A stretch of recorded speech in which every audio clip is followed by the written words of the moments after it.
ഇതാണോ ഭക്തി? ഇതാണോ ഭക്തി? നമ്മൾ എന്തിനാണ് വ്രതമെടുക്കുന്നത്? മാസത്തിലൊന്നെങ്കിലും. നമ്മളുടെ മനസ്സിൽ അമിതമായ അഹങ്കാരം കൂടുമ്പോൾ നമ്മൾ ഈ 5 വിരലിനെ കുറിച്ച് ഓർക്കണം. ഈ 5 വിരലിനും ഒരു കാലത്ത് അഹങ്കാരം ഉണ്ടായിരുന്നു, അറിയാവോ?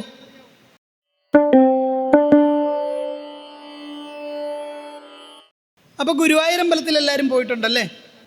നമ്മൾ പ്രദക്ഷിണം എങ്ങനെയാണ് ചെയ്യുക ക്ഷേത്രത്തിൽ പോയാൽ? അപ്പം അമ്മ പറഞ്ഞു, പൂർണ്ണഗർഭം ധരിച്ചൊരു സ്ത്രീ തലയിലൊരു എണ്ണക്കുടവും വെച്ച് ഒരു കൈ കൊണ്ട് എണ്ണക്കുടത്തിൽ ബാലൻസ് ചെയ്ത് ഒരു കൈ എളിയിൽ കുത്തി എത്ര പതുക്കെയാണോ നടക്കുക അത്ര പതുക്കെ ആയിരിക്കണം പ്രദക്ഷിണം ചെയ്യേണ്ടത്. നിങ്ങളൊക്കെ അങ്ങനെയാണോ ചെയ്യണത് എന്ന് പറഞ്ഞ് ഇങ്ങനെ നടക്കണമെന്നല്ല പറഞ്ഞേ, പതുക്കെ നടക്കാനാ പറഞ്ഞ്, ബാലൻസ് ചെയ്തിട്ട്. നിങ്ങളൊക്കെ എങ്ങനെയാണ് നടക്കുക? അടിവെച്ച് വേണം നടക്കാൻ. ഗുരുവായൂർ പോയിട്ടില്ലേ? ചോറ്റാനിക്കര പോയിട്ടില്ലേ? ചില സ്ത്രീകൾ ഇതാ ഇങ്ങനെ നടക്കുന്നത് കണ്ടിട്ടില്ലേ? അപ്പോൾ ഞാൻ പലരോടും കാര്യം ചോദിക്കുമ്പോൾ അവർ പറയണത് അടിയളന്ന് പ്രദക്ഷിണാണെന്നാണ് പറയണത്. ഇത് സ്ത്രീകൾക്ക് ശയനപ്രദക്ഷിണം ഇല്ലാത്തത് കൊണ്ട് ഇവിടെ മാത്രം ആവിഷ്കരിച്ചിട്ടുള്ളൊരു രീതിയാണെന്നാണ് പലരും പറയണത്. അതൊന്നുമല്ല. ഇപ്പം അമ്മ പറഞ്ഞതാണ് കാര്യം. എന്താണ്? പൂർണ്ണഗർഭം ധരിച്ച സ്ത്രീ തലയിൽ നിറഞ്ഞു തുളുമ്പുന്ന എണ്ണക്കുടവും വെച്ച് എത്ര എളിയിൽ കൈകുത്തി എത്ര പതുക്കെയാണോ നടക്കുക അതുപോലെ. അപ്പം എന്താണ്? പദാൽപദാന്തരംഗത്വ കരൗചലനവർജിത ഹൃദധ്യാനം സ്തോത്രം ഏവം ഗുരിയാൽ പ്രദക്ഷിണം. പങ്കജമുട്ടിൻ്റെ ആകൃതിയിൽ ഹൃദയത്തിൽ കൈകൾ വെച്ച് പദാൽപദാന്തരം പാദത്തിന്മേൽ പാദം വെച്ച് അടിവെച്ച് ഏതൊരു ദേവനാണോ തൻ്റെ വലതുഭാഗത്തിരിക്കുക ആ ദേവനെ ഭജിച്ചുകൊണ്ട് പതുക്കെ പ്രദക്ഷിണം ചെയ്യണം. എന്നാൽ മാത്രമേ പ്രദക്ഷിണം പൂർണ്ണമാകൂ. ഇന്നു മുതൽ ഇവിടെ ചെയ്യില്ലേ? ഈ പ്രഭാഷണം കഴിഞ്ഞാൽ ഇവിടെ തുടങ്ങില്ലേ? നിങ്ങൾ ചെയ്യണം. സമയമില്ല, ഇനി സദ്യയുടെ സമയമായി, ആദ്യത്തെ ക്യൂവിലിരിക്കണം. ഞാൻ അവിടെ എണ്ണീട്ട് വരുമ്പോൾ ഇവിടെ മുഴുവൻ കറികളൊക്കെ തീർന്നു പോകും. ഇതാണോ ഭക്തി? ഇതാണോ ഭക്തി? വ്രതം എടുക്കാൻ വരുന്ന അവസ്ഥ അറിയില്ലേ? പണ്ട് കാലത്ത് അരിയാഹാരമേ ഉണ്ടായിരുന്നുള്ളൂ. നമുക്ക് കപ്പ കിഴങ്ങും അരിയാഹാരം ഉണ്ടായിരുന്നുള്ളൂ. അപ്പോൾ പൂർവികർ പറഞ്ഞു, അരിയാഹാരം ഒരിക്കൽ ബാലൻസ് 2 നേരം empty ആയിട്ടിരുന്ന് വ്രതമെടുക്കുക. എന്നിട്ട് ഏതെങ്കിലും ക്ഷേത്രത്തിൽ പോവുക, കുളിച്ച് ശുഭവസ്ത്രം ധരിച്ചിട്ട് അവിടെ ഭജനം ഇരിക്കുക. ശേഷം ഭഗവാന്റെ പ്രസാദം, അതാണല്ലോ അരിയാഹാരം, നിവേദ്യം, പടച്ചോറ് തരും, അത് കഴിച്ചുകൊണ്ട് വ്രതം തീർക്കുക എന്ന് പറഞ്ഞു. നമ്മുടെ ബുദ്ധിമതികളായ അമ്മമാരും സഹോദരിമാരും എന്ത് ചെയ്തു? അരിയാഹാരമല്ല ഒരിക്കൽ പറഞ്ഞിട്ടുള്ളൂ. ഏത്തപ്പഴം പുഴുങ്ങിയതും ജ്യൂസ് ഒരു 4 എണ്ണവും 2-3 ടിന്നിലൊക്കെ ആയിട്ട് അമ്പലത്തിൽ കൊണ്ടുവരും. വയറിങ്ങനെ പെട്ടി പോലെ ആകും വരെ ജ്യൂസും കുടിച്ച് ഏത്തപ്പഴവും കഴിച്ച് അരിയാഹാരവും കഴിച്ച് വ്രതം എടുക്കും. അതല്ല വ്രതം. പണ്ട് അരിയാഹാരം ഉണ്ടായിരുന്നുള്ളൂ, അതിനെ പറഞ്ഞതാണ് അരിയാഹാരം ഒരിക്കലെന്ന്. അങ്ങനെയായിട്ട് പണ്ടുള്ളവർ പറഞ്ഞിട്ടുണ്ടല്ലോ, ഇരുന്നുണ്ണരുത് കിടന്നുറങ്ങരുതെന്ന്. നിങ്ങൾ ഇരുന്നല്ലേ ഉണ്ണുന്നത്, കിടന്നല്ലേ ഉറങ്ങുന്നത്? അപ്പോൾ അതിൻ്റെ യഥാർത്ഥ അർത്ഥം അറിയാഞ്ഞിട്ടല്ലേ? നമ്മൾ എന്തിനാണ് വ്രതമെടുക്കുന്നത്? മാസത്തിലൊന്നെങ്കിലും. ഇവിടെ ഒരു പൊടിമില്ലുണ്ടെങ്കിൽ അതിന് ഞായറാഴ്ച അവധി ഉണ്ടാവും, ആ എഞ്ചിൻ ഒരു ദിവസം തണുക്കാൻ വേണ്ടിയിട്ട്. എപ്പോഴെങ്കിലും സ്വന്തം വയറാണെന്ന് വെച്ചിട്ടെങ്കിലും ഒരു അവധി കൊടുക്കാറുണ്ടോ? ഇല്ലല്ലോ. ഒന്നെങ്കിൽ വെള്ളം കുടിക്കും, അല്ലെങ്കിൽ ചക്ക കിട്ടിയ ചക്ക കഴിക്കും. സകല സാധനവും ഒരുമാതിരി ഡസ്റ്റ്ബിന്നിലേക്ക്, വേസ്റ്റ് പിന്നിലേക്ക് ഇടും പോലെ കിട്ടുന്നതെല്ലാം പ്ലാസ്റ്റിക് ആണേലും കൊണ്ട് അവിടെ ഇടും, അല്ലേ? അതൊന്ന് ഡൈജസ്റ്റ് ആവണ്ടേ? ഈ ദഹനരസം ഒന്ന് ഊറി വരണ്ടേ? ഇവിടെ ഇത് ദഹിച്ച് മലമൂത്ര വിസർജനം ചെയ്യണ്ടേ? അപ്പം നമ്മുടെ പൂർവികർ കണ്ടെത്തി ഇയാൾക്ക് ദഹനരസം ഊറി വരുവാൻ മാസത്തിൽ 1 പ്രാവശ്യം 1 നേരം ആഹാരം കഴിച്ച് വ്രതമെടുക്കട്ടെ എന്ന്. നമ്മളിന്ന് എന്താ ചെയ്യുക? വെള്ളിയാഴ്ച വ്രതം, ധർമ്മശാസ്ത്ര ക്ഷേത്രത്തിൽ ശനിയാഴ്ച വ്രതം, പിന്നെ നല്ല ഭർത്താവിനെ കിട്ടാൻ തിങ്കളാഴ്ച വ്രതം, പിന്നെ വിഷ്ണുവിനെ പ്രീതിപ്പെടുത്താൻ വ്യാഴാഴ്ച വ്രതം. ഇതൊക്കെ കഴിയുമ്പോൾ വിവാഹിതയാണെങ്കിൽ ഒരു 2 മാസം കഴിയുമ്പോൾ ഭർത്താവ് ഡിവോഴ്സ് നോട്ടീസ് അയക്കും. എല്ലാ ദിവസവും വ്രതം. കുടുംബജീവിതം നയിക്കണമെങ്കിൽ വ്രതം എടുത്തിട്ട് കാര്യമില്ലല്ലോ. ഒരു വ്രതം എടുക്കാവുള്ളൂ. അവനവൻ്റെ ആരോഗ്യം അനുസരിച്ചിട്ട് ഏതെങ്കിലും ഒരു വ്രതം. തിങ്കളാഴ്ച വ്രതം എടുക്കുന്നയാൾ ഒരു സമയപരിധി വെക്കണം, 11 തിങ്കളാഴ്ച. അത് കഴിഞ്ഞതിന് ശേഷം മാത്രമേ വേറൊരു വ്രതത്തെ ആചരിക്കാവൂ. നിങ്ങളങ്ങനെയല്ലല്ലോ ചെയ്യുന്നത്. ഷഷ്ടി വന്നാൽ ഷഷ്ടി എടുക്കും, അല്ലേ? ഏകാദശി വന്നാൽ ഏകാദശി എടുക്കും, തിങ്കളാഴ്ച വന്നാൽ തിങ്കളാഴ്ച. ഇതൊന്നും കൊണ്ട് നിങ്ങൾക്ക് ഒരു പ്രയോജനവും ഇല്ല. നിങ്ങൾ വെറും മണ്ടന്മാരാണെന്ന് ഞാൻ പറയും. എല്ലാ വ്രതവും കൂടെ അടിച്ച് കയറ്റി ശരീരവും കളഞ്ഞ് ആരോഗ്യവും കളഞ്ഞ് തൊട്ടടുത്തുള്ള ആശുപത്രിക്കാർക്ക് പൈസ കൊടുത്തിട്ട് എന്തെങ്കിലും കാര്യമുണ്ടോ? പൂർവികർ പറഞ്ഞത് അനുസരിക്കാഞ്ഞിട്ടാ. ഒരൊറ്റ വ്രതം ഏകാദശി എടുത്തോ, ഏകാദശി 1 വർഷം എടുക്കൂ, മതി. അതിൻ്റെ പുണ്യം കിട്ടിയിട്ട് മതി വെള്ളിയാഴ്ച വ്രതം. ഇനി അങ്ങനെയല്ലേ ചെയ്യുള്ളൂ. ആവശ്യമില്ലാതെ വ്രതം എടുത്തിട്ടോ നാട്ടുകാരെ കാണിക്കാനോ വീട്ടുകാരെ കാണിക്കാനോ ഒന്നും വ്രതം എടുക്കരുത്.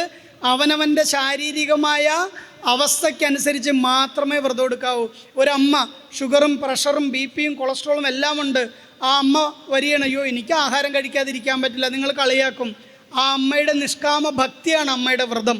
അമ്മ വന്ന് മനസ്സുരുക്കി പ്രാർത്ഥിച്ച അതാണ് ഏറ്റവും വലിയ വ്രതം. അവനവൻ്റെ ശാരീരികാവസ്ഥയ്ക്കനുസരിച്ച് വ്രതം എടുക്കാവൂ. ഏകാദശി ഒരു മാസത്തിൽ 2 പ്രാവശ്യം വരും. അപ്പോൾ പല ബിരുദന്മാരും ഈ 2 വ്രതം എടുക്കുന്ന കാണാം. അങ്ങനെ എടുക്കാൻ പാടില്ല. ഹൈന്ദവാചാരത്തിൽ ഒരു നക്ഷത്രം 2 പ്രാവശ്യം വന്നാൽ 2ാമത്തെ നക്ഷത്രമാണ് ജന്മദിനമായിട്ട് ആചരിക്കുക, മറ്റത് പക്കപ്പിറന്നാളായി. ഏകാദശി 2 പ്രാവശ്യം വന്നാൽ തിഥി ആദ്യം എടുക്കണം. അങ്ങനെ നമുക്ക് നിയമങ്ങൾ നമ്മുടെ പൂർവികർ എഴുതി വെച്ചിട്ടുണ്ട്. പക്ഷെ നമ്മളിതൊന്നും പാലിക്കാറില്ല, അല്ലേ? ഇന്ന് ഏറ്റവും കൂടുതൽ കണ്ണാടി വെക്കുന്നതിൻ്റെ കാര്യം എന്താണെന്നറിയാവോ? ശുദ്ധമായ ചന്ദനം തൊടാറില്ല, സ്റ്റിക്കർ പൊട്ട് തൊടുന്നു, ശുദ്ധമായ ചന്ദനം തൊടാറില്ല. പിന്നെ ഫോണിൻ്റെയും മറ്റു കാര്യങ്ങളുടെയൊക്കെ ഉപയോഗം കൂടി അതുകൊണ്ടാണ്. പക്ഷെ ഞാനിപ്പോഴും പറയുന്നു, ക്ഷേത്രത്തിൽ വന്ന് നിത്യവും നിയമാനുസൃതമുള്ള പ്രദക്ഷിണം നടത്തി പ്രാർത്ഥിച്ച് പ്രസാദങ്ങൾ സ്വീകരിച്ച് തിരിച്ച് വീട്ടിൽ പോകുന്നവരുടെ ശരീരത്തിൽ രോഗപ്രതിരോധ ശേഷി കൂടുതലായിരിക്കും, അല്ലേ? എല്ലാവരും രാവിലെ ബ്രാഹ്മ മുഹൂർത്തത്തിലൊക്കെ ഉണരില്ലേ? എത്ര മണിക്ക് ഉണരും? ഒരു 5 മണിക്ക് ശേഷം എന്തായാലും എല്ലാവരും ഉണരും. ഒരു 6-നുള്ളിൽ അല്ലേ മതി. നമുക്ക് സരസ്വതീയാമവും ബ്രാഹ്മ മുഹൂർത്തവും ഒക്കെ കൂടെ മിക്സായിട്ടുള്ള 3:30 വെളുപ്പിനൊക്കെ നമ്മൾ എണീക്കാറുണ്ടല്ലേ? ക്ഷേത്രങ്ങളൊക്കെ തുറക്കുന്ന ആ സമയത്താണ്. കാരണം എന്താണ്? പ്രകൃതിയിൽ ഏറ്റവും കൂടുതൽ വിഷാംശമില്ലാത്ത ശുദ്ധവായുവുള്ള സമയമാണതല്ലേ? ആ സമയത്ത് നമ്മൾ ഉണർന്നിട്ട് എന്ത് ചെയ്യും? കുളിക്കും, അല്ലേ? അതിരാവിലെ ഉണർന്ന് കുളിച്ചിട്ടല്ലേ ഇവിടെ എല്ലാവരും അടുക്കളയിൽ കയറുള്ളൂ, ഉറപ്പല്ലേ? പക്ഷെ തല ആടുന്നില്ല ആരുടെയും. ഭർത്താക്കന്മാർ പുറകിലിരുന്ന് ചിരിക്കണം. എൻ്റെ ഭാര്യ 3 ദിവസം കൂടുമ്പോഴാണ് കുളിക്കുന്നത്, പിന്നെ എങ്ങനെയാണ് അവൾ കുളിച്ചിട്ട് അടുക്കളയിൽ കയറുന്നത്? ഭർത്താക്കന്മാരിരുന്ന് ചിരിക്കണം, ഞാൻ വഴക്കിട്ടിട്ടാണ് കുളിക്കുന്നതെന്നൊക്കെ അവർ പറയണം. നാണക്കേടാണ്. എല്ലാ ദിവസവും കുളിച്ചിട്ട് അടുക്കളയിൽ കയറുന്നവരൊന്ന് കൈപൊക്കിയിട്ട് ആലോചിക്കണം, ഇന്ന് ഞാൻ കുളിച്ചിട്ടാണോ കയറിയത്? ആണോ? ശരിക്കും കുളിച്ചിട്ട് വേണം അടുക്കളയിൽ കയറാൻ. പണ്ട് കാലത്ത് പുതുപ്പെണ്ണ് വരുമ്പോൾ അമ്മായിയമ്മ വരും, മോളെ അടുപ്പ് കത്തിക്കുന്നതിന് മുമ്പ് കുളിക്കണേ, ഇവിടുത്തെ ആചാരമാണ് എന്ന് പറയും. അത് ആചാരമല്ല, ആരോഗ്യമുണ്ടാകുന്ന ഏറ്റവും നല്ല മാർഗമാണ്. എന്താണ്? അതിരാവിലെ ഉണർന്ന് ജനലും വാതിലും പണ്ടൊക്കെ തുറന്നിടാമായിരുന്നു. ഇന്ന് പെരുമ്പാവൂർ സൈഡ് തുറന്നിടാൻ പറ്റുമെന്ന് എനിക്ക് ഉറപ്പില്ല, ജനലും വാതിലൊക്കെ. കാരണം അവസാനം കഴുത്തേ കിടക്കുന്ന സാധനമൊന്നും കാണില്ല. അതുകൊണ്ട് അത്യാവശ്യം ഒരു ജനലൊക്കെ തുറന്നിട്ട് ആ കാറ്റിനെയൊക്കെ ഒന്ന് സ്വീകരിച്ച്, അല്ലേ, നേരെ കുളിച്ചിട്ട് അടുക്കളയിൽ കയറി. പണ്ട് കാലത്ത് അഗ്നി ജനിപ്പിക്കുമ്പോൾ ഒരു നാളികേരം ഹോമിക്കുമായിരുന്നു ഗണപതിക്കും അഗ്നിക്കുമായിട്ട്, അല്ലേ? അപ്പോൾ അതുകൊണ്ട് നല്ലൊരു കാര്യം പറഞ്ഞതാണ് കേട്ടോ അമ്മയുടെ ഒരു സംശയം ഞാൻ ആൻസറായിട്ട് പറഞ്ഞു എന്നുള്ളൊരു സന്തോഷം എഴുതി അറിയിച്ചതാണ്. അപ്പോൾ എന്തായാലും ഞാൻ പറഞ്ഞു വന്ന അതിരാവിലെ ഉണർന്ന് കുളിച്ച് അടുക്കളയിൽ കയറി ഭക്ഷണം പാകം ചെയ്ത് ഭർത്താവിനും മക്കൾക്കും കൊടുത്താൽ അവർക്ക് ആരോഗ്യം ഉണ്ടാവും. വേണമെങ്കിൽ നിങ്ങൾ 1 മാസം പരീക്ഷിക്കുക. നിങ്ങൾ കുളിച്ചതിന് ശേഷം അടുക്കളയിൽ കയറി ഭക്ഷണം പാകം ചെയ്യുക. 1 മാസം കുളിക്കാതെ അടുക്കളയിൽ കയറി ഭക്ഷണം പാകം ചെയ്യുക. ഈ 2 മാസത്തിലുമുള്ള നിങ്ങളുടെ ആരോഗ്യവും അവസ്ഥയും സമാധാനവും എന്താണെന്നൊന്ന് തിരിച്ചറിഞ്ഞിട്ട് ചെയ്യുക. ഞാൻ അതിൻ്റെ സയൻസ് പറഞ്ഞുതരാം. നമ്മൾ കിടന്നുറങ്ങുമ്പോൾ ഭൂമിയായിട്ടൊരു ബന്ധമില്ല. മനുഷ്യ ശരീരം 9 മിനിറ്റ് കഴിഞ്ഞാൽ അശുദ്ധിയാവും. ഭൂമിയിൽ നമ്മുടെ പാദം സ്പർശിക്കുന്നത് കൊണ്ടും ഭൂമിക്ക് ഗുരുത്വാകർഷണ ബലമുള്ളത് കൊണ്ടുമാണ് നമ്മൾക്ക് ശുദ്ധി ഉണ്ടായിക്കൊണ്ടിരിക്കുന്നത്. ഇല്ലെങ്കിൽ ശുദ്ധി ഉണ്ടാവില്ല. ഈ കൈയും ഈ കാലും തമ്മിൽ മുട്ടാതെ ഇങ്ങനെ കിടന്നാൽ നമ്മൾ പരാലിസായിപ്പോൾ ഒരിക്കലും എണീറ്റ് നടക്കാൻ പറ്റില്ല. അതുകൊണ്ടാണ് തളർന്നു കിടക്കുന്ന രോഗിയുടെ 2 കൈയും കൂട്ടിത്തിരുമുന്നതും 4 കൂട്ടിത്തിരുമുന്നതും പരസ്പരം തേക്കുന്നതൊക്കെ. കാരണം എന്താണ്? രക്തചംക്രമണം കറക്റ്റായിട്ട് നടക്കുവാനാണ്. അപ്പോൾ നമ്മളൊരു കട്ടിലിൽ ഏകദേശം 6 മുതൽ 8 മണിക്കൂർ ഭൂമിയായിട്ടൊരു ബന്ധമില്ലാതെ ഇങ്ങനെ കിടക്കുകയാണ്. അവിടെ നിന്നാണ് ഉണരുന്നത്. എങ്ങനെ ഉണരണം? ഏത് ഭാഗം ചരിഞ്ഞുണരണം? വലതുഭാഗം ചരിഞ്ഞുണരണം. കാരണം ബ്ലഡ് ഇങ്ങനെ നിൽക്കുകയാണ്, എങ്ങോട്ടൊഴുകാൻ റെഡിയായിട്ട്. അപ്പോഴാണ് അതിരാവിലെ എണീറ്റ് ഇടതുഭാഗം ചരിഞ്ഞിങ്ങ് ഉണരുമ്പോൾ ഈ ബ്ലഡ് എല്ലാം കൂടെ പമ്പ് ചെയ്ത് നേരെ ഹൃദയത്തിലേക്ക് വരും. അത്യാവശ്യം ഒരു ബ്ലോക്കൊക്കെ ഉള്ളയാളാണെങ്കിൽ അത് മതി ശരീരം ഉപേക്ഷിച്ച് അങ്ങ് പോകാൻ.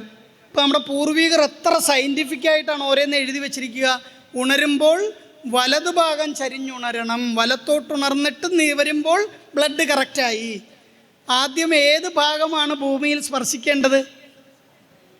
കൈയാണ്. കാരണം എന്താണ്? ശിരസിലേക്കുള്ള രക്തോട്ടം കറക്റ്റാകാനാണ്. തളർന്നു വീഴാതിരിക്കാനാണ്.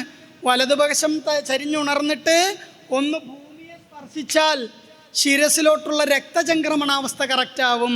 അതിനുശേഷം എന്ത് കണി കാണണം? കൈ തന്നെ കണി കാണണം. ആരെങ്കിലും കണി കണ്ടിട്ട് കാര്യമില്ല.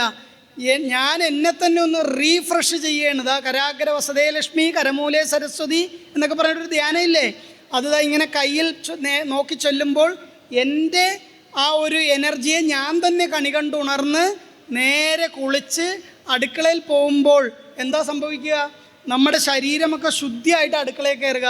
അല്ലാതെ കട്ടിൽ കിടന്ന വഴി അടുക്കളയിൽ കയറിയാൽ ഒരു സ്റ്റീൽ പാത്രം എടുത്തു വെക്കും, അതിനകത്തോട്ട് പച്ചവെള്ളം ഒഴിക്കും, അതിനകത്തോട്ട് തേയിലയിടും, എന്നിട്ട് തിളയ്ക്കുമ്പോൾ സ്പൂണ് കൊണ്ട് ഇങ്ങനെ ഇളക്കുമ്പോൾ നമ്മുടെ ശരീരോഷ്മാവ് മുഴുവൻ എർത്തല്ലേ സ്പൂണൊക്കെ, ഇതിലൂടെ എർത്ത് ചെയ്ത് കിടന്നുറങ്ങിയ ഏറ്റവും അശുദ്ധമായ വായുവും അശുദ്ധമായ എനർജിയും ഈ ബ്ലാക്ക് കോഫിയിലേക്ക്, ബെഡ് കോഫിയിലേക്ക് പോകുന്നത്. ഇങ്ങനെ ഇളക്കിയാണ് അതിരാവിലെ.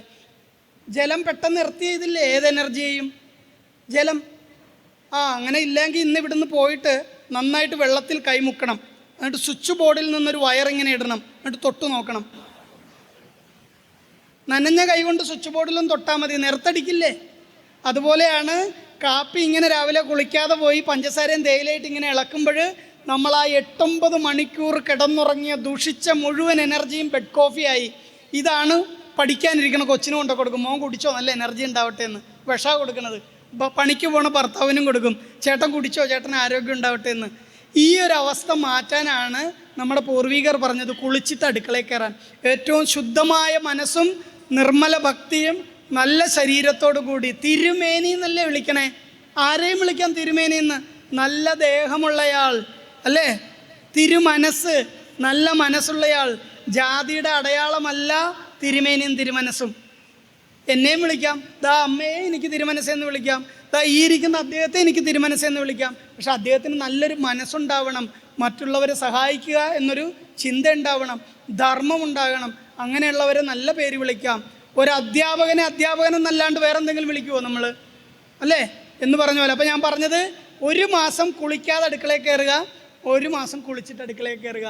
നമ്മുടെ കുടുംബത്തിലൊരു വ്യത്യാസം തിരിച്ചറിയുക, അതൊരു പ്രധാന കാരണമാണ്. പിന്നെ നമ്മുടെ മക്കൾക്ക് കൃത്യമായി വിളക്ക് കത്തിക്കുമ്പോൾ കൊച്ചുമക്കളെ ഒന്ന് വിളിച്ച് കൂടെ ഇരുത്തുക, എന്നിട്ട് രാമനാമം ജപിക്കുക. ചൊല്ലാറില്ലേ? രാമ രാമ രാമ രാമ രാമ രാമപാഹിമാം രാമപാദം ചേരണേ മുകുന്ദ രാമപാഹിമാം ചൊല്ലാറില്ലേ? അതിൽ നിന്നൊരു തെറ്റിദ്ധാരണ ഉണ്ടായി. ഞാനൊരിടത്ത് പ്രഭാഷണത്തിന് ഇരുന്നപ്പോൾ ഒരു അമ്മ എണീറ്റ് എന്ന് ചോദിച്ചു, രാമപാദം ചേരണേ മുകുന്ദ രാമപാഹിമാം, ഈ രാമപാദം ചേരുന്നത് മോക്ഷ സമയത്തല്ലേ, മരിച്ചതിന് ശേഷം അല്ലേ? അപ്പം ഞാൻ ഡെയിലി ഇത് ചൊല്ലുന്നത് തെറ്റല്ലേ എന്ന് ചോദിച്ചു. അപ്പം ഞാൻ പറഞ്ഞു, നമ്മളൊക്കെ ജീവിക്കുന്നത് എന്തിനാന്ന് ചോദിച്ചു. നമ്മളൊക്കെ ജീവിക്കുന്നത് എന്തിനാ? നന്നായി മരിക്കുവാനാ. ഞാൻ ജീവിക്കണം നന്നായി മരിക്കുവാനാ. അമ്മ ജീവിക്കണം നന്നായിട്ട് മരിക്കാനല്ലേ? ഒരു 120 വയസ്സ് വരെ ജീവിച്ച് നമ്മൾ രണ്ടുപേരും മരിക്കണമെന്നല്ലേ നമ്മുടെ ആഗ്രഹം? ഇല്ലേ? എന്നാലൊരു 100 വയസ്സ് അപ്പോൾ മരിക്കുന്ന കാലമത്രയും, അമ്മ പറഞ്ഞ വാക്കാണ്, മരിക്കുന്ന കാലമത്രയും ആരോഗ്യത്തോടു കൂടി ഇരിക്കണം. മൃത്യുഞ്ജയ ഹോമം നടത്തുന്ന എന്തിനാ? ആയുസ്സൊന്നും കൂട്ടിക്കിട്ടില്ല മൃത്യുഞ്ജയ ഹോമം നടത്തി, അപ്പം തീരും ആയുസില്ലെങ്കിൽ. മൃത്യുഞ്ജയ ഹോമം നടത്തുന്നത് നന്നായി മരിക്കുവാനാ. എന്താ ഈ നന്നായി മരിക്കുക? ഞാനൊരു ഉദാഹരണം പറയാം. ദാ ഈ ഇരിക്കുന്ന അമ്മയ്ക്ക് കോടിക്കണക്കിന് സ്വത്തുണ്ട്, 10-12 മക്കളും ഉണ്ട്. എല്ലാവർക്കും ഒരു 5-10 കോടി വീതം അക്കൗണ്ടിൽ ഇട്ട് കൊടുത്ത് അമ്മ ഒരു 6 മാസം ബെഡിൽ കിടക്കുകയാണ്. മൂത്രവും മലമൊക്കെ അവിടെ പോവുകയാണ്. ഈ കോടികൾ മേടിച്ച മക്കൾ വെളിയിലിറങ്ങി നാട്ടുകാരുടെ കൂടെ എന്ന് പറയും, എൻ്റെ തള്ള ചെയ്ത പാപം ദേ കിടന്ന് അനുഭവിക്കണം. കൂടെ മരുമക്കളും പറയും, തള്ളതേ മലവും മൂത്രമൊക്കെ അവിടെ എടുക്കണതാണ്. നേഴ്സിനെ വെച്ച് നേഴ്സ് വരെ മടുത്തു, നശിച്ച തള്ള മരിക്കുന്നില്ലല്ലോ, ഇങ്ങനെ മരിക്കണതാണോ നല്ലത്? നല്ല ഭക്ഷണമൊക്കെ കഴിച്ച് ഒന്ന് കട്ടില്ല മക്കളെ ഒന്ന് അമ്മ ഒന്ന് മയങ്ങിയിട്ട് വരട്ടെ എന്ന് പറഞ്ഞ് കിടക്കുമ്പോൾ ഒരാളെയും ബുദ്ധിമുട്ടിക്കാതെ മരിക്കുന്നതാണോ നിങ്ങൾക്കിഷ്ടം? ഏത് മരണമാണ് ഇഷ്ടം? ആരെയും ബുദ്ധിമുട്ടിക്കാതെ മരിക്കുന്നതല്ലേ? ഇതിനു വേണ്ടിയിട്ടാണ് മൃത്യുഞ്ജയ ഹോമം നടത്തണേ. മൃത്യുഞ്ജയ ഹോമ മന്ത്രത്തിൻ്റെ അർത്ഥം അറിയാവോ? എന്താണ്? ത്രയംബകമജാമഹേ സുഗന്ധിം പുഷ്ടിവർദ്ധനം. ഇനിയൊരു വാക്കുണ്ട്, ഊർവാരു കമിബന്ധനാൻ മൃത്യുർമുക്ഷീയമാമൃതാത്. നമ്മുടെ ഗുമ്മടിക്കായില്ലേ?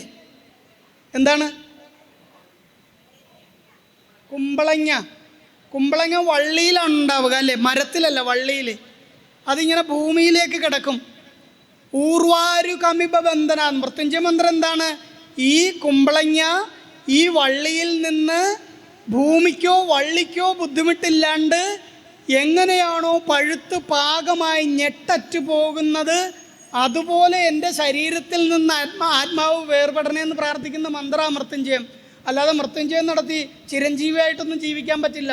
പിന്നെ മൃത്യുഞ്ജയം എപ്പോഴാണ് നടത്തുക? ചിലപ്പോൾ ഒരു ആക്സിഡൻ്റായി ഹോസ്പിറ്റലൊക്കെ കിടക്കുമ്പോൾ ആ ആക്സിഡൻറ്റിൽ നിന്ന് അദ്ദേഹം മോചിതനാവണം. കാരണം എന്താണ്? ഇദ്ദേഹത്തിന് 90 വയസ്സിൽ ശരിക്കും ഈ കുമ്പളങ്ങ വേർപെടുന്ന പോലെ മരിക്കാനുണ്ട്. അപ്പോൾ അതിനു വേണ്ടിയിട്ട് ആപത്തൊഴിയാനാണ് ആ സമയത്ത് നടത്തുക. യഥാർത്ഥത്തിൽ മൃത്യുഞ്ജയ ഹോമം നടത്തുന്നതും മൃത്യുഞ്ജയ പൂജ നടത്തുന്നതും നിങ്ങൾ ആയുസ്സെത്തി മരിക്കാനാണ്. ഒരാളെയും ഉപദ്രവിക്കാതെ, ബെഡിൽ കിടക്കാതെ, പൂർണ്ണ ആരോഗ്യവതിയായി ആയുസ്സെത്തുമ്പോൾ മരിക്കണം. അപമൃത്യുവും വരാൻ പാടില്ല. അതിന് അപമൃത്യു ഉണ്ടാകാൻ പാടില്ല, അപകടമരണം ഉണ്ടാകാൻ പാടില്ല, ആശുപത്രി കിടന്ന് മരിക്കാൻ പാടില്ല. ഇതിനു വേണ്ടിയിട്ടാണ് മൃത്യുഞ്ജയ ഹോമം നടത്തുന്നത്. എത്ര പേർക്ക് അറിയാമായിരുന്നു ഇത്? എല്ലാവരും പോയിട്ട് ഭഗവാനെ മൃത്യുഞ്ജയം 4 എണ്ണം കഴിപ്പിച്ചിട്ടുണ്ട്, വഴിയിലൊന്നും തട്ടിയിടല്ലേ. അതൊന്നും അല്ല യഥാർത്ഥത്തിൽ.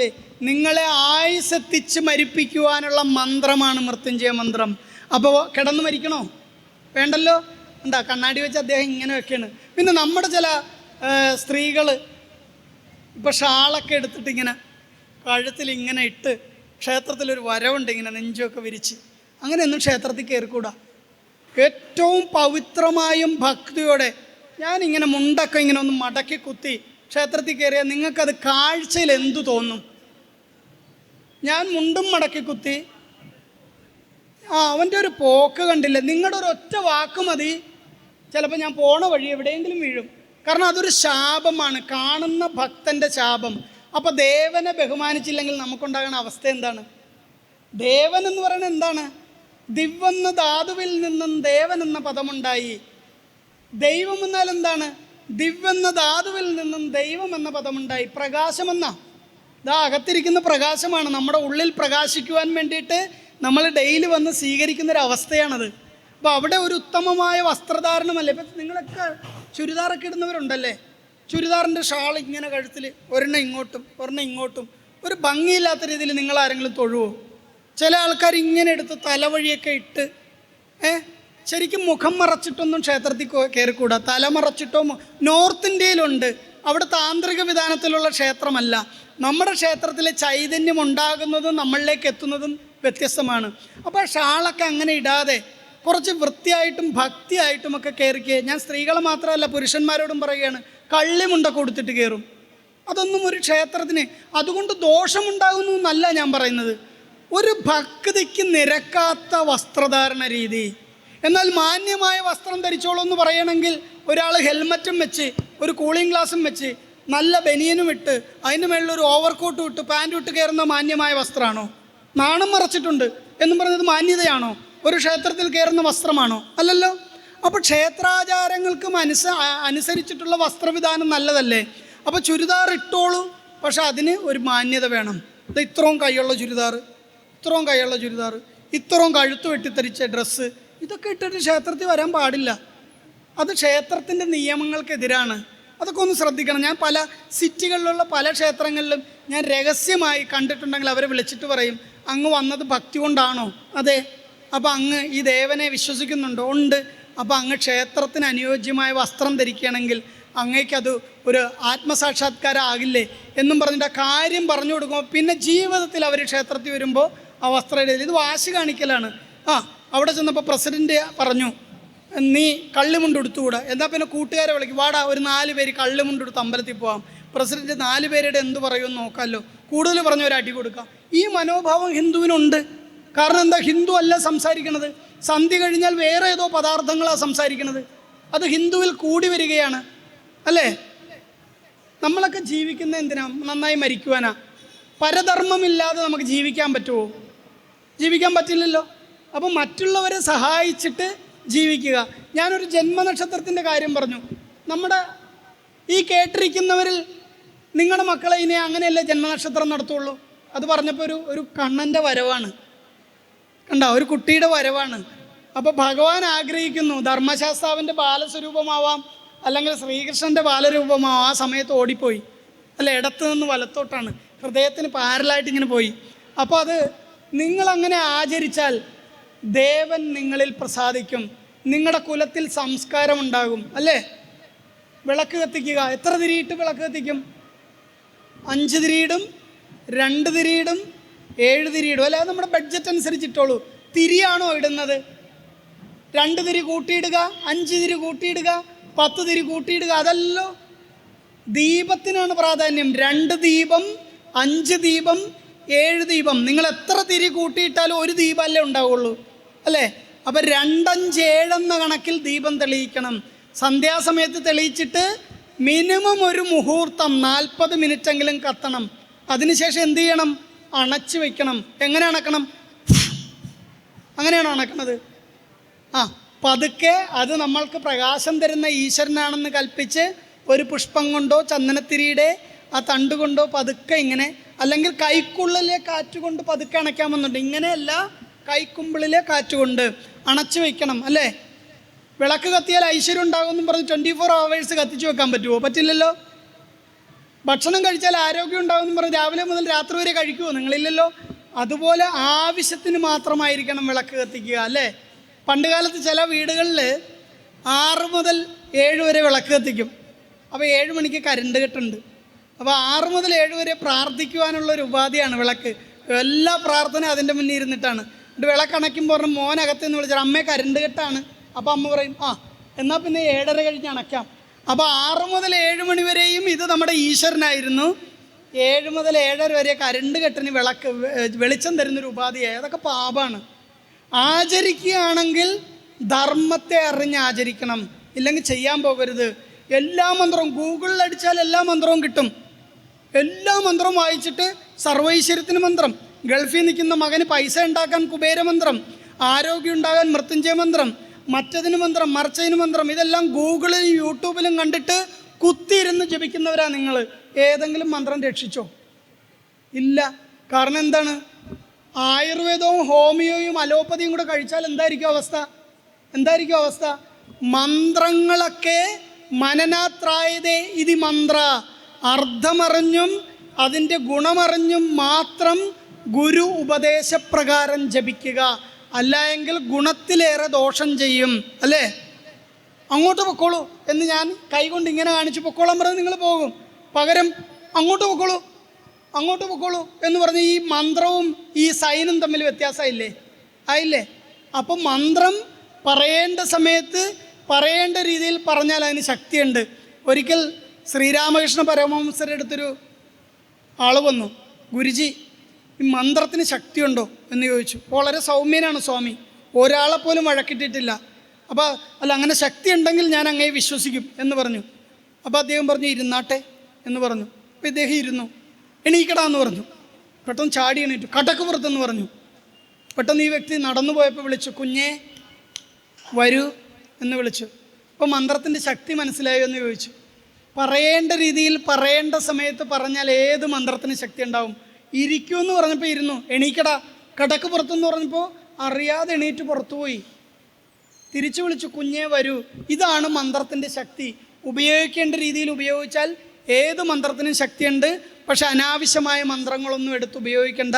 അതൊക്കെ ക്ഷേത്രത്തിൽ അവർ ചൊല്ലിക്കോളും. ഇവിടെ എന്നാൽ പിന്നെ ഒരു മൃതസഞ്ജീവനി പൂജ കഴിപ്പിക്കാം. പൂജാരി ചൊല്ലുന്ന മന്ത്രം കേട്ട് എന്നിട്ട് പോയി ഗൂഗിളിൽ അടിക്കും, അതെടുത്ത് വെച്ച് ജപിക്കും. അത് ഞാൻ പറഞ്ഞ പോലെ ആയുർവേദവും ഹോമിയോയും അലോപ്പതിയും കൂടെ വയറുവേദനയ്ക്ക് കഴിക്കുമ്പോൾ വയറ് ചീത്തകത്തേ ഉള്ളൂ, നിങ്ങളുടെ ആരോഗ്യം പോവും. ആവശ്യമുള്ളൊരു മന്ത്രം, കീർത്തനങ്ങൾ ഏത് വേണേലും ജപിക്കാം. സ്തുതിച്ച് പാടുന്ന ഏത് മന്ത്രങ്ങളും നിങ്ങൾക്ക് ജപിക്കാം. നിയമാനുസരണമുള്ളൊരു മന്ത്രമാണെങ്കിൽ അതിന് ഛന്ദസ്സുണ്ടാകും, ഋഷിയുണ്ടാകും, ഉപചാരമുണ്ടാകും, മൂലമന്ത്രം ഉണ്ടാവും, ധ്യാനമുണ്ടാവും. അത് മുഴുവനായി ജപിച്ചാൽ മാത്രമേ മന്ത്രത്തിന് പൂർണ്ണത ഉണ്ടാവുള്ളൂ. അപ്പോൾ ആവശ്യമില്ലാത്ത മന്ത്രം വേണ്ട. നിങ്ങൾ രാമനാമം ജപിച്ചോളൂ. അല്ലേ? നിങ്ങൾ അഷ്ടോത്തരം ജപിച്ചോളൂ ഏത് ദേവൻ്റെയും. അതൊക്കെ നമുക്ക് ജപിക്കുക. ആവശ്യമില്ലാത്ത അഘോരമന്ത്രം ശത്രുവിനെ സംഹരിക്കുവാൻ വേണ്ടിയിട്ട് രാവിലെ എണീറ്റ് നോം ഹ്രീം സ്പുരസ് പുരസ് പ്രസ് പുരസ് പ്രസ് പുരസ് കോരകോര എന്ന് പറഞ്ഞിട്ട് ജപിച്ചാൽ ശത്രുവിനെ സംഹരിക്കാൻ പറ്റില്ല. അമ്പലത്തിൽ ശത്രുവിനെ സംഹരിക്കുന്ന പൂജയുണ്ടോ? ഉണ്ടോ? ഏതെങ്കിലും ക്ഷേത്രത്തിൽ ശത്രുവിനെ കൊല്ലുന്ന പൂജയുണ്ടോയെന്നാണ് ഞാൻ ചോദിച്ചേ. ഇല്ല. ദേവന്മാർ നമ്മൾ കൊടുക്കുന്ന 27 രൂപ 50 പൈസയ്ക്ക് ഒരു ഗുരുതി നടത്തിയാൽ അത് മേടിച്ചിട്ട് മറ്റൊരാളെ കൊല്ലുന്ന ഈശ്വരന്മാർ നമ്മുടെ അമ്പലത്തിലുണ്ടോ? ഇല്ല. പിന്നെ എന്തിനാണ് ശത്രു സംഹാര പൂജ? ശത്രുവെന്ന മനോഭാവത്തെ സംഹരിച്ച് കളയുന്ന പൂജയാണ്, അല്ലേ? ചിലയിടത്ത് എഴുതി വെക്കും കൈവട്ടക ഗുരുതി. നമ്മൾ പറയണത് എന്താണ്? കൈവെട്ടാങ്കുരുതി. കൈവെട്ടാങ്കുരുതി മോഷ്ടിച്ചാൽ അവൻ്റെ കൈ വെട്ടിക്കളയുന്ന ഗുരുതിയുണ്ട് ഭദ്രകാളി ക്ഷേത്രത്തിൽ. കൈവെട്ടാങ്കുരുതി നടത്തിയേക്കാം, അവൻ്റെ കൈ ദേവി വെട്ടിക്കളയട്ടെ, അല്ലേ? അങ്ങനെ ഒരു ഗുരുതിയില്ല. ഗുരുതിയുണ്ട്, കൈവട്ടക ഗുരുതിയുണ്ട്. വട്ടകം എന്ന് പറഞ്ഞാൽ എന്താ? ഇങ്ങനെ വരുന്നതിനെ പിടിയെന്ന് പറയും, അല്ലേ? ഇങ്ങനെ 2 കൈയും ചേർത്ത് ഇങ്ങനെ തർപ്പണം ചെയ്ത് ഇതിന് വട്ടകം എന്നാണ് പറയണത്. കൈവട്ടക ഗുരുതി. 2 കൈയും ചേർത്ത്. വട്ടകം നിങ്ങൾ കണ്ടു കാണും. പടകോരി, ചോറ് കോരുന്ന സംഭവം കണ്ടിട്ടുണ്ടോ? പടയ്ക്കുന്നത്, അതും വട്ടകയാണ്. ആ വട്ടകയുടെ ആകൃതിയിൽ കൈകൾ വെച്ചിട്ട് കോരി ഒഴിക്കുന്നതിനെയാണ് കൈവട്ടകം എന്ന് പറയണത്. അപ്പോൾ ഇതെല്ലാം തിരിച്ചറിയണം. അപ്പോൾ നമ്മൾ ഒരു ക്ഷേത്രത്തിൽ പോയാൽ, ഞാൻ പറഞ്ഞു ആദ്യം ഗോപുരത്തെ വണങ്ങണം, ശേഷം ധ്വജത്തെ വണങ്ങണം, ധ്വജത്തിന് മേളിലെ വാഹനത്തെ വണങ്ങണം, അകത്തോട്ട് കയറി ഭഗവാനെ തൊഴുതുകൊണ്ട് ഭഗവാന്റെ ഇടതുവശത്ത് കന്നിമൂലയിലിരിക്കുന്ന ഗണപതിയെ തൊഴണം. എന്നിട്ട് ഭഗവാന്റെ മുന്നിൽ നിന്നും പ്രദക്ഷിണം ആരംഭിക്കണം. അവസാനം പ്രസാദം മേടിച്ച് വടക്കോട്ടിറങ്ങണം. വടക്കോട്ടിറങ്ങിയിട്ട് ചുറ്റമ്പലം മുഴുവൻ പ്രദക്ഷിണം ചെയ്ത് വഴിപാടുകൾ സ്വീകരിച്ച് വീട്ടിലോട്ട് പോകണം. പല ക്ഷേത്രങ്ങളിലും മഹാക്ഷേത്രമല്ല എങ്കിൽ എന്ത് സംഭവിക്കും? ഈ വടക്കോട്ട് ഇറങ്ങാൻ പറ്റില്ല, കയറുന്ന വഴിയിൽ തന്നെ ഇറങ്ങേണ്ടി വരും. പക്ഷെ മഹാക്ഷേത്ര വിധിയാണെങ്കിൽ കിഴക്ക് നിന്ന് ആരംഭിച്ച് പ്രദക്ഷിണം കഴിഞ്ഞ് വടക്കോട്ട് തന്നെ ഇറങ്ങണം. അതാണ് ക്ഷേത്ര നിയമം. ഇവിടെ വടക്കോട്ടാണോ ഇറങ്ങുന്നത്? ഇവിടെ കിഴക്കോട്ടല്ലേ ദർശനം? കിഴക്കുന്ന് കയറി വടക്കോട്ടല്ലേ ഇറങ്ങുക? ഗുരുവായൂർ പോയാൽ മനസ്സിലാവും, അവിടെ നിയമാനുസൃതമാണ്. കിഴക്ക് നിന്ന് കയറി വടക്കോട്ടിറങ്ങണം. അതാണ്. ഈ വടക്ക് കിഴക്ക് ഭാഗത്തൊരു ശിവലിംഗം വെച്ച് കാണും. എന്താണെന്നറിയാവോ? ശിവനാണെന്നും പറഞ്ഞ് പലരും പോയി പ്രാർത്ഥിക്കാറുണ്ട്. കുറേ ബലിക്കല്ലുകൾ ഇങ്ങനെ കൂട്ടി വെച്ചിട്ടേ അതിൻ്റെ വടക്ക് കിഴക്ക് ഭാഗത്ത് ഇങ്ങനെ ഒരു ശിവലിംഗം വെച്ചിട്ടുണ്ടാവും. ശ്രദ്ധിച്ചിട്ടില്ല? ഇന്ന് പോയി ഇതിനകത്തൊന്ന് നോക്കിയാൽ മതി. ഉണ്ട്. എന്താണത്? ശിവനാണോ? അല്ല, സപ്തമാതൃക്കൾ ഭഗവാന്റെ വലതുവശത്ത് അഗ്നി യമൻ്റെ തൊട്ടടുത്തിരിക്കുന്നതാണ്. സപ്തമാതൃക്കൾ വീരഭദ്രനും ഗണപതിയൊക്കെ. ശ്രീകോവിൽ കിഴക്കോട്ടാണെങ്കിൽ വലതു ഭാഗത്ത് യമഭഗവാൻ ഇരിക്കുന്നവിടെയാണ്. കിഴക്ക് ഇന്ദ്രൻ, തെക്ക് കിഴക്ക് അഗ്നി, നേരെ തെക്ക് യമൻ, തെക്ക് പടിഞ്ഞാറ് നൈരുതി, നേരെ പടിഞ്ഞാറ് വരുണൻ, വടക്ക് പടിഞ്ഞാറ് വായു, നേരെ വടക്ക് കുബേരൻ, വടക്ക് കിഴക്ക് ഈശാനൻ. അങ്ങനെയല്ലേ? അപ്പോൾ ഈ ആരാണോ യമൻ വരുന്ന യമൻ്റെ തൊട്ടടുത്താണ് സപ്തമാതൃക്കളും വീരഭദ്രനും ഗണപതി ഇരിക്കുന്നത്. 7 പിന്നെ 2 ഗുണം കൂടെ ഇല്ലേ? 9 ഇല്ലേ? സപ്തമാതൃക്കളും വീരഭദ്രനും ഗണപതിയാണത് കേട്ടോ. അപ്പോൾ ഇനി അത് മറന്നു പോകരുത്. അഷ്ടദിക്പാലകരാരൊക്കെയാ? ഇന്ദ്രൻ, അഗ്നി, യമൻ, നൈരുതി, നിരുതി എന്ന് പറയും, വരുണൻ, വായു, കുബേരൻ, ഈശാനൻ. അങ്ങനെ അഷ്ടദിക്പാലകർ. അതിൽ ഈ ശിവലിംഗം എന്താണെന്നറിയാവോ? ശിവലിംഗം പോലെ ഇരിക്കുന്നത്. ഏതൊരു ഭഗവാനാണോ ശ്രീലകത്തിരിക്കുക, ഭഗവാന്റെ നിർമാല്യത്തെ സ്വീകരിക്കുന്ന നിർമാല്യധാരിയാണത്, ശിവനല്ല. ഏത് ക്ഷേത്രം എടുത്താലും നിർമാല്യധാരിയാണത് കേട്ടോ. ഞാൻ പറയുന്നത് മനസ്സിലാവുന്നുണ്ടല്ലോ അല്ലേ? അല്ല ഞാൻ മാത്രം എന്തൊക്കെയോ പറയുന്ന പോലെ തോന്നുന്നുണ്ടോ? കാരണം ഞാൻ ഇങ്ങനെ സംസാരിക്കുന്നത് നിങ്ങൾക്ക് പെട്ടെന്ന് മനസ്സിലാക്കുവാനാണ്. എനിക്ക് കൊല്ലത്താണ് പരിപാടി. ഇനി അടുത്തത് പ്രഭാഷണമല്ല, ഒരു ക്ഷേത്രത്തിൻ്റെ പ്രതിഷ്ഠയുടെ ചടങ്ങാണ്. അപ്പോൾ ഇന്ന് കുറച്ച് തിരക്കുള്ളതുകൊണ്ട് വേറൊരു ദിവസം ഇതിനേക്കാൾ വിപുലമായി കൂടണമെന്നുണ്ട്. അതുകൊണ്ടാണ് ഞാൻ ഇന്ന് ഇടയ്ക്കെന്നൊക്കെ എടുത്ത് സംസാരിച്ചത്. ആ ഇടയ്ക്കെന്ന് സംസാരിച്ചെങ്കിലും ഒരു വാക്കാണെങ്കിൽ ഒരു വാക്ക് നിങ്ങൾ പഠിച്ചാൽ എനിക്ക് സന്തോഷമായി. ഞാൻ പറഞ്ഞ പോലെ ജന്മനക്ഷത്രം നിങ്ങൾ ആഘോഷിക്കണം.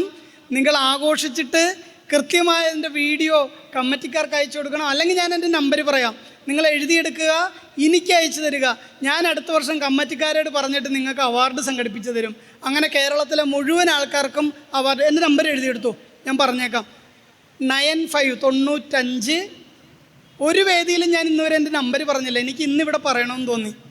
95 26 26 26 26. അത്രേ ഉള്ളൂ. ഒരു നമ്പർ വ്യത്യാസമുള്ളൂ. 95 26 26 26 26. ഒരു ക്ഷേത്രത്തിലും ഞാൻ പരസ്യമായിട്ട് നമ്പർ പറയാറില്ല. കാരണം ഒന്നെനിക്ക് ഫോൺ എടുക്കാൻ സമയം കിട്ടാറില്ല. പക്ഷെ ഇന്ന് പറയണമെന്ന് തോന്നിയത്, അറിയണമെന്ന ആഗ്രഹത്തോടെ ബുക്കുമൊക്കെ എടുത്തിട്ട് പ്രഭാഷണ വേദിയിൽ വന്നിരിക്കുന്ന കുറച്ച് ആൾക്കാരെ കണ്ടത് ഈ കഴിഞ്ഞൊരു 10 വർഷത്തിനകത്ത് ഇവിടെയാണ്. അപ്പം പഠിക്കണമെന്നും അറിയണമെന്നും ത്വരയുള്ള ഭക്തരെ കണ്ടത് ധർമ്മശാസ്താവിൻ്റെ പെരുമ്പാവൂർ മണ്ണിലാണ്. അതിൽ എനിക്ക് അഭിമാനമുണ്ട്. ഇനിയൊരു സംശയം കൂടെ പറഞ്ഞുകൊണ്ട് നിർത്താം. കാരണം എനിക്ക് തിരിച്ച് ബൈ റോഡ് പോകാൻ പറ്റില്ല, ഒരു ട്രെയിനുണ്ട്, അതിൽ കയറി കൊല്ലത്തിറങ്ങണം. അപ്പം അതുകൊണ്ട് ഒരു സംശയം കൂടെ, നമ്മളുടെ മനസ്സിൽ അമിതമായ അഹങ്കാരം കൂടുമ്പോൾ നമ്മൾ ഈ 5 വിരലിനെ കുറിച്ച് ഓർക്കണം. ഈ 5 വിരലിനും ഒരു കാലത്ത് അഹങ്കാരം ഉണ്ടായിരുന്നു, അറിയാവോ? ഈ വിരൽ പറഞ്ഞു, വിരലുകളിൽ കേമൻ ഞാനാണ്, തള്ളവിരലെന്നാണ് എന്നെ വിളിക്കുക, തള്ളവിരലെന്നാണ് എന്നെ വിളിക്കുക. ഏതൊരു വസ്തു എടുത്തുയർത്തണമെങ്കിലും ഏതൊരു കാര്യം ചെയ്യണമെങ്കിലും ഞാനില്ലെങ്കിൽ പറ്റില്ല. പണ്ട് കാലത്ത് ഞാൻ കുലച്ചിരുന്നത് വരെയും എൻ്റെ ഈ വിരൽ കൊണ്ടാണ് എന്ന് പറഞ്ഞ് അഹങ്കരിച്ചപ്പോൾ ചൂണ്ടുവിരൽ പറഞ്ഞു, നീ കേമനല്ല, ഞാനാണ് കേമൻ. കാരണം കരയിലെ ഏറ്റവും വലിയ ജീവിയായ ആനയെ വരെ ചൂണ്ടുമർമ്മത്തിൽ നിർത്തുവാൻ ഉപയോഗിക്കുന്നത് എൻ്റെ ഈ വിരലാണ്, അതുകൊണ്ട് ഞാനാണ് കൂട്ടത്തിൽ കേമൻ എന്ന് പറഞ്ഞു. ഇത് പറഞ്ഞപ്പോൾ നടുവിരലിനൊരു അഹങ്കാരം ഉണ്ടായി. നിങ്ങളാരും കേമന്മാരല്ല, നടുവിരലെന്നാണ് എന്നെ വിളിക്കുക. എൻ്റെ അപ്പുറത്തും 2 പേര് കാവലുണ്ട്, ഇപ്പുറത്തും 2 പേര് കാവലുണ്ട്, കൂട്ടത്തിൽ ഏറ്റവും ഉയരമുള്ളത് ഞാനാണ്, അതുകൊണ്ട് കേമൻ ഞാനാണെന്ന് പറഞ്ഞു. ഇത് കണ്ട് മോതിരവിരൽ പറഞ്ഞു, നിങ്ങളാരും കേമന്മാരല്ല, നല്ല നല്ല വിശേഷങ്ങൾ നടക്കുമ്പോൾ പവിത്രം ധരിക്കുന്നത് എൻ്റെ ഈ കയ്യിലാണ്, നല്ല സ്വർണ്ണങ്ങൾ ആദ്യം ഇടുന്നത് എൻ്റെ ഈ കയ്യിലാണ്, ഒരു ദമ്പതികളെ കൂട്ടിയിണക്കുമ്പോൾ മോതിരമിടുന്ന എൻ്റെ ഈ കയ്യിലാണ്, കൂട്ടത്തിൽ കേമൻ ഞാനാണെന്ന് പറഞ്ഞു. പക്ഷെ ചെറുവിരൽ ഒന്നും പറഞ്ഞില്ല. കാരണം എന്താണെന്നറിയാവോ? എല്ലാം ഒരമ്മ പറ്റ മക്കളല്ലേ, ഞാനെന്തിന് അഹങ്കാരം പറയണം? ഇതുപോലെ ധർമ്മശാസ്ത്ര ക്ഷേത്രത്തിൽ പ്രഭാഷണത്തിന് വരുമ്പോൾ ഇതുപോലെ നല്ല അമ്മമാരും അച്ഛന്മാരും നല്ല സഹോദരിമാരും നല്ല സഹോദരന്മാരും ഉണ്ടാകുമ്പോൾ അവർക്കൊക്കെ തുല്യത പ്രാപിക്കുവാൻ നമസ്തേ എന്ന് പറഞ്ഞ് ഏറ്റവും മുന്നിൽ നിൽക്കുന്നത് ഈ കുഞ്ഞൻ വിരലാണ് എന്ന് പറഞ്ഞ് ഈ വിരൽ എല്ലാവരുടെയും അഹങ്കാരത്തെ ശമിപ്പിച്ചു. അപ്പോൾ നമസ്തേ എന്ന് പറയുന്നത് എന്തിനാണ്? ഞാൻ നിങ്ങൾക്ക് തുല്യനാണ്, അല്ലെങ്കിൽ നിങ്ങൾ എനിക്ക് തുല്യനാണ് എന്ന് പറഞ്ഞ് ഒരാൾ നമസ്തേ പറഞ്ഞാൽ തിരിച്ച് നിങ്ങൾ നമസ്തേ പറയണം. കാരണം അഭിവാദനവും പ്രത്യഭിവാദനവുമാണ്. അപ്പോൾ കുഞ്ഞന്മാരിൽ എന്താ പറഞ്ഞ്, പെരുമ്പാവൂർ ധർമ്മശാസ്ത്ര ക്ഷേത്രത്തിൽ പോകുമ്പോൾ അഭിമാനികളായ നിഷ്കാമ ഭക്തിയുള്ള ഭക്തജനങ്ങളും അമ്മമാരും അച്ഛന്മാരും സഹോദരന്മാരും സഹോദരികളും കുഞ്ഞുമക്കളുമുണ്ട്. അവരെ കാണുമ്പോൾ ഏറ്റവും മുന്നിൽ എളിമയോടെ നിൽക്കുന്ന ആൾ ഞാനാണ്.